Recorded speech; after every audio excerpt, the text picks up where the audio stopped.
Regret, meaning explained in detail. Regret means feeling sad or sorry about something you did or did not do. It is when a person wishes they had done something differently. In simple words, regret equals feeling sad about a past action or mistake.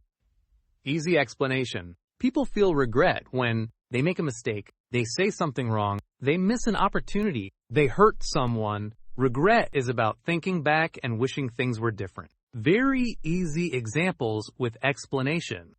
I regret eating too much chocolate. She regrets not studying for the test. More simple example sentences. He regrets yelling at his friend. I regret missing the school trip. Parents may regret not spending enough time with their children. Daily life examples. People feel regret after making a wrong decision, saying hurtful words, losing money or opportunities. Regret teaches people to think carefully next time. Student sentence. I regret not finishing my homework on time.